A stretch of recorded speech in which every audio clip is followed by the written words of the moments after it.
Hello बच्चों, Ambaji class 6 में आप सभी का पुनः स्वागत है। बच्चों, आज हम प्रिज्म के पदार्थ का अपवर्तनांक ज्ञात करने के सूत्र को प्राप्त करेंगे।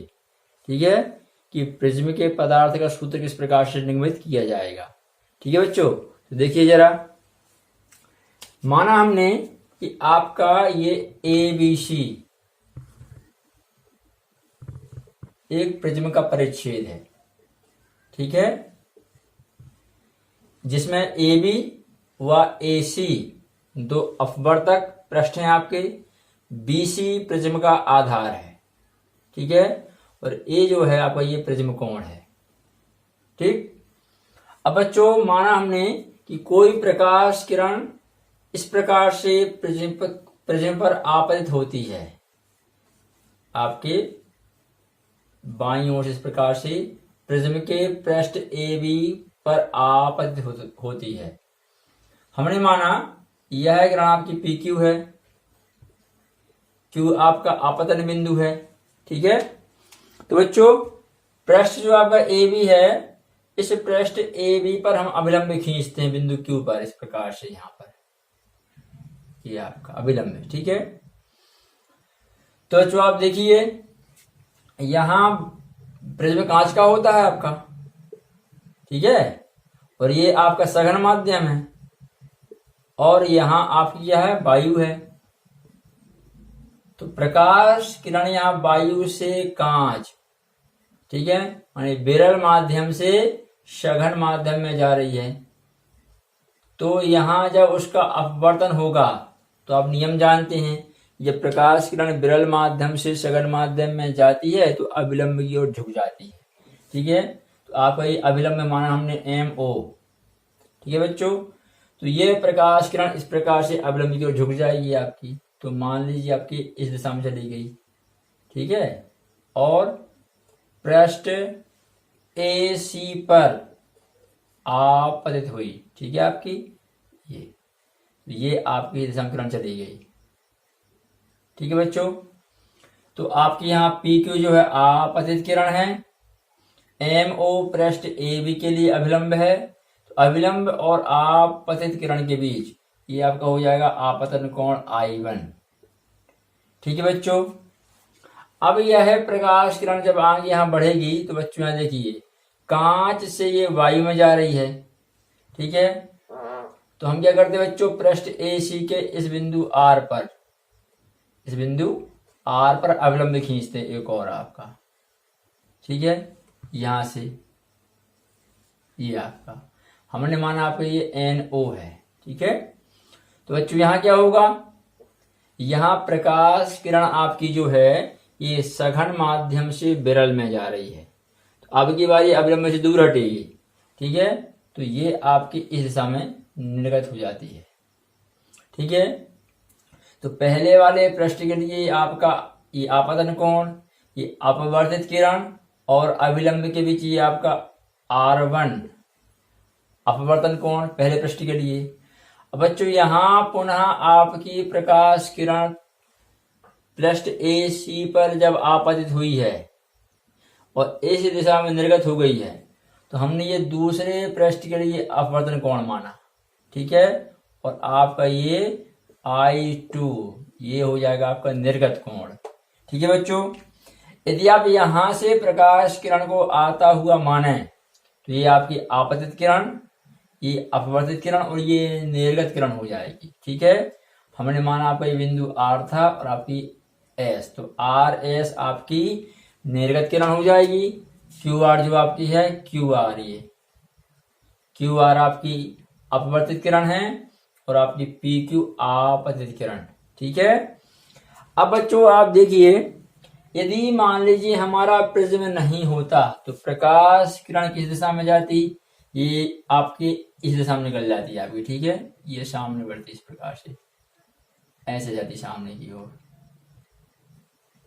ठीक, और अभी ये कैसी दिशा में निर्गत हुई है, ये आपकी RS दिशा में निर्गत हो गई है। इस किरण को भी आप पीछे बढ़ाइए, ये तो बच्चों यहां दोनों किरणों के बीच एक कोण बन रहा है। ये आपकी आपतित किरण की दिशा है और आपकी ये क्या है, निर्गत किरण। ठीक है, तो बच्चों देखिए इन दोनों के बीच यहाँ कोण बन रहा है आपका, ये कोण आपका कहलाएगा बच्चों डेल्टा। इसे हम कहेंगे विचलन कोण। ठीक है, हमने माना बिंदु ये आपका टी है और आपका ये बिंदु यू है। ठीक है, तो पी यू आपकी आपतित किरण की दिशा है और ये टी एस ये निर्गत किरण की दिशा है। ठीक है, तो इन दोनों के बीच में कुल कितना विचलन हुआ है, डेल्टा। ठीक है बच्चों, अब यहाँ कुछ बातें आप यहाँ ध्यान दीजिए जरा। ठीक है बच्चों, क्या कि ये जो आपका यदि एंगल ये आपका I1 है तो ये भी आपका पूरा I1 होगा। ठीक है, ये I1 होगा। क्लियर है। अब इस पूरे I1 में से आपका ये वाला एंगल जो है यहाँ पर, ये तो R1 है, तो जो ये एंगल बच रहा है यहाँ पर ये आपका कितना हो जाएगा बच्चों, पूरा I1 जो है आपका, पूरा I1 में से अपन R1 को घटा दें तो हो जाएगा I1 माइनस R1। तो ये जो एंगल है आपको मैं यहाँ लिख दे रहा है, आपका ये एंगल हो जाएगा I1 माइनस R1। इसी प्रकार से बच्चों देखिए आप, यदि ये I2 है तो ये पूरा एंगल भी आपका I2 हो जाएगा। ठीक है, तो फिर ये जो अंदर वाला कोण है, शेष कोण जो आपका है ये कितना होगा बच्चों, ये होगा आपका I2 माइनस R2। ठीक है, तो इस प्रकार से आपके यहाँ ये दोनों एंगल, इस वाले एंगल का और इस वाले एंगल का वैल्यू हो जाएगी। ठीक है, इसको हम बाहर लिख दिया यहाँ पर। ठीक है, आपका ये एंगल कौन सा रहेगा, देखिए जरा यहाँ पर, ये आपका इस एंगल की हम बात कर रहे हैं। ठीक है, तो ये हो जाएगा आपका क्या बच्चों, यहाँ पर ये हो जाएगा आपका, ये यहाँ लिख दे रहे हैं हम, ये आपका I1 minus I2 minus R2। ठीक है, अब बच्चों आगे हम हल करें तो हम चलते हैं त्रिभुज यहाँ TQR में। ठीक है, हमें क्या प्राप्त होगा, तो बच्चों हम क्या करते हैं, चित्र को पुनः थोड़ा बड़ा कर लेते हैं। देखिए जरा आप इस प्रकार से। हाँ बच्चों देखिए, आपका ये विचलन कोण, ठीक है, ये आपका अपतन कोण, ये पहले पृष्ठ के लिए अपवर्तन कोण, ये दूसरे पृष्ठ के लिए अपवर्तन कोण और आपका ये I2 निर्गत कोण।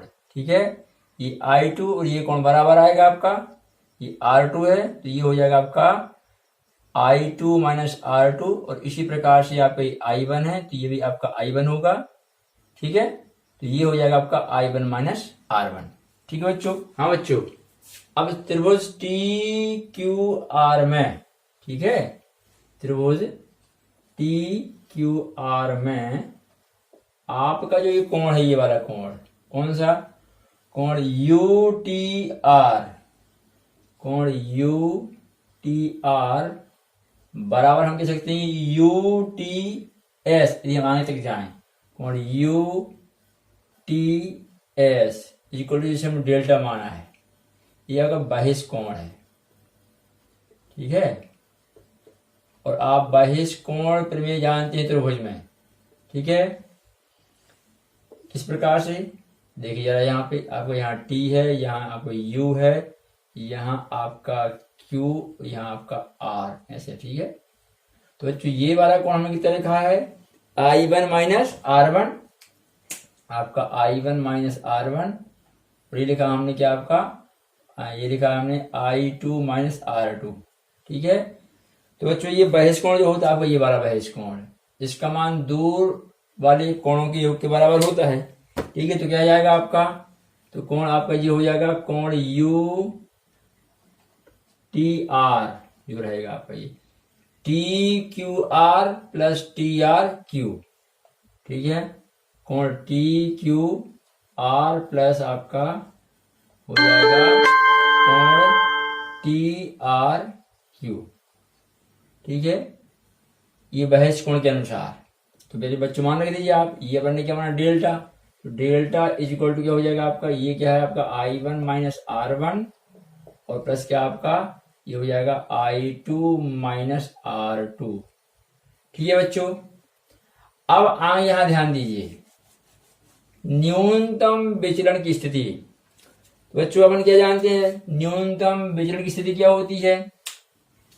क्या होता है बच्चों, यहाँ पे जब हम आपतन कोण को धीरे धीरे बढ़ाते हैं तो ये विचलन कोण छोटा होने लगता है, घटने लगता है। शुरुआत में आपका, जैसे आप इस दिशा से आए, थोड़ा सा किरण को ऐसे लेके आए तो आपका आपतन कोण छोटा रहेगा, फिर आप डेल्टा निकाल लीजिए। धीरे धीरे जब हम आपतन कोण को बड़ा करते हैं तो डेल्टा घटने लगता है। एक स्थिति ऐसी आती है कि आपतन कोण के एक विशेष मान तक घटने के बाद यदि आपतन कोण को और आगे बढ़ाएं तो ये घटने की बजाय बढ़ने लगता है। ठीक है, तो जिस आपतन कोण के जिस मान के लिए विचलन कोण न्यूनतम होता है वही न्यूनतम विचलन की स्थिति होती है। ठीक है, उस समय बच्चों ये जो आपका आपतन कोण I1 है ये निर्गत कोण I2 के बराबर होता है, और यहाँ आपका ये पहले वाले पृष्ठ के लिए R1 और दूसरे वाले पृष्ठ के लिए आपका R2, ये भी जो है आपके ये बराबर होते हैं, और ये जो अपवर्तित किरण है ये इस आधार के समांतर हो जाती है। ठीक है, तो हम यहाँ लिख लेते हैं, न्यूनतम विचलन की स्थिति में, न्यूनतम विचलन की स्थिति में, ठीक है, क्या हो जाएगा आपका I1 बराबर क्या रहेगा आपका I2, हमने मान लिया ये आपका I। ठीक है, एवं क्या बच्चों आपका, एवं आपका हो जाएगा R1 बराबर R2, R1 बराबर R2 बराबर हमने मान लिया R। ठीक है, तथा जो आपका डेल्टा रहेगा इसको हम डेल M से संकेत करेंगे, मिनिमम डेविएशन। ठीक है, तो रखिए बच्चों, मान यहाँ पे क्या हो जाएगा, del M is equal to, यहाँ हो जाएगा आपका I माइनस R, और यहाँ भी आपका I माइनस R। ठीक है, तो ये del M is equal to आपका हो जाएगा 2I माइनस 2R, ये आपका समीकरण 1। ठीक है बच्चों, इसको हम यहीं छोड़ देते हैं। अब आगे हम क्या करते हैं कि चतुर्भुज AQOR लेते हैं। ठीक है, तो चतुर्भुज आपका यहाँ पर AQOR में, AQOR में, ठीक है, यहां से हम क्या करते हैं, I और R के मान ज्ञात करते हैं। देखिए किस प्रकार से आएंगे आपके, तो चतुर्भुज AQOR में देखिए आपको ये अविलंब था, तो ये वाला जो कोण है AQO ये 90 डिग्री होगा, ऐसे ये भी अभिलंब था तो ARO यह भी 90 डिग्री होगा। तो AQOR में कोण आपका AQO प्लस कोण आपका ARO इज इक्वल टू बच्चों 180 डिग्री, ये दोनों 90 डिग्री हैं। ठीक है, अब बच्चों यदि इस चतुर्भुज में आपने इस वाले कोण को इसको कोण को जोड़ के 180 कर दिया, तो शेष दो कोण कौन से हैं आपके, A और O, इनका जोड़ भी कितना आएगा बच्चों, 180 डिग्री होगा, है ना, क्योंकि चारों का जोड़ कितना 360 होता। ठीक है, तो यहाँ पे तुम्हारे क्या आ जाएगा, अतः कोण A, अतः कोण A आपको ये प्रिज्म कोण, और यहां से QOR शेष जो कोण है QOR बराबर आपका 180, ये शेष दो कोण है आपके चतुर्भुज के। ठीक है, तो ये आपका समीकरण हो जाएगा बच्चों 2, इसको वहीं छोड़ें। हम त्रिभुज में आते हैं, त्रिभुज QOR में। ठीक है, एवं त्रिभुज QOR में, ठीक है, ऐसे बच्चों देखिए आप लोग, ये R1 कोण है, ये R2, ये वाला कोण, ये त्रिभुज के तीनों अंत कोण हैं, इनका योग भी कितना होगा 180। तो त्रिभुज QOR में आपका R1 प्लस आपका R2 प्लस कोण आपका है QOR, ये भी कितना होगा आपका 180 डिग्री हो जाएगा। ये समीकरण 3। तो समीकरण 2 एवं 3 में क्या देखिए, राइट साइड बराबर है, तो समीकरण 2 एवं 3 से, ठीक है, तुम लिखते हैं यहां पर आपका समीकरण 2 एवं 3 से। ठीक है, क्या आ जाएगा आपका, ये हो जाएगा कोण ए प्लस कोण क्यू ओ आर, ये इसके बराबर। ठीक है, इक्वल टू क्या आपका R1 प्लस R2 प्लस कोण क्यू ओ आर। ठीक है, आप क्या देख रहे हैं, क्यू ओ आर ये कैंसिल हो जाएगा आपका, तो क्या आएगा ए इज इक्वल टू बच्चों R1 प्लस R2। ठीक है, न्यूनतम विचलन के लिए क्या होता है, न्यूनतम विचलन की स्थिति में, न्यूनतम विचलन की स्थिति में बच्चों R1 बराबर क्या होता है आपका R2 बराबर R। क्या आंसर आ जाएगा यहाँ पे, A इज इक्वल टू आपका R प्लस R, अर्थात A इज इक्वल टू क्या बच्चों 2R। ठीक है, तो हमको A का मान 2R आ गया, यहां से अब R का मान निकाल लो, तो R का मान क्या जाएगा, R इज इक्वल टू बच्चों हो जाएगा A/2। ठीक है, R इज इक्वल टू आपका हो जाएगा A/2। ठीक है, अब बच्चों आप क्या करेंगे, इस समीकरण 1 में यहां पर यदि 2R का मान रखें, यहां से 2R किसके बराबर है 1 है, तो यहां से अपन I का मान ज्ञात कर सकते हैं। ठीक है, तो देखिए हम आगे हल कर रहे हैं।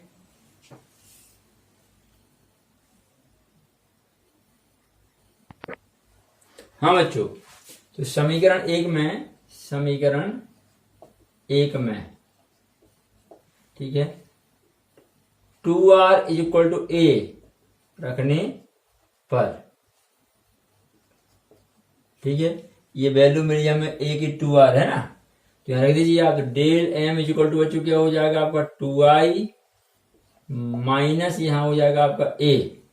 ठीक है, यहां से आप I का मान निकाल लीजिए, तो A क्या हो जाएगा A प्लस यहाँ डेल M डिवाइड बाई 2, ये हो जाएगा आपका I का मान। ठीक है बच्चों, तो ये हमने यहां ज्ञात कर लिया R का मान, और यहाँ E आपका R, और ये हो गया आपका I का मान। ठीक है, अब आप प्रिज्म के पदार्थ के अपवर्तनांक का सूत्र लगाइए। ठीक है, तो आप स्नेल का नियम जानते हैं, स्नेल के नियमानुसार किसी माध्यम का अपवर्तनांक म्यू क्या होता है, I माने अपवर्तन कोण, इसकी जया साइन, और R माने अपवर्तन कोण, इसकी जया माने साइन। ठीक है, इनमें एक निश्चित अनुपात होता है जिसे माध्यम का अपवर्तनांक कहते हैं, ये आपको स्नेल का नियम है। ठीक है, mu equal to sine I upon sine R, तो यहाँ पर आप I और R का मान रख दीजिए, तो म्यू इज इक्वल टू क्या हो जाएगा साइन आपका I का मान क्या है बच्चों A प्लस डेल M अपान 2, तो A प्लस डेल M अपान 2। ठीक है, ये हो जाएगा आपका, और साइन, ठीक है, डिवाइड बाई आपका क्या बच्चों साइन R, साइन R का मान क्या बच्चों A/2, तो हो जाएगा आपका A/2। ठीक है, यही बच्चों क्या है प्रिज्म के पदार्थ के अपवर्तनांक का सूत्र है। ठीक है बच्चों, इस प्रकार से आपके प्रिज्म के पदार्थ का अपवर्तनांक ज्ञात करने का व्यंजक। ठीक है, तो बच्चों आगे हम मिलते हैं दूसरे नए डेरिवेशन के साथ, तब तक के लिए बच्चों जय हिंद जय भारत।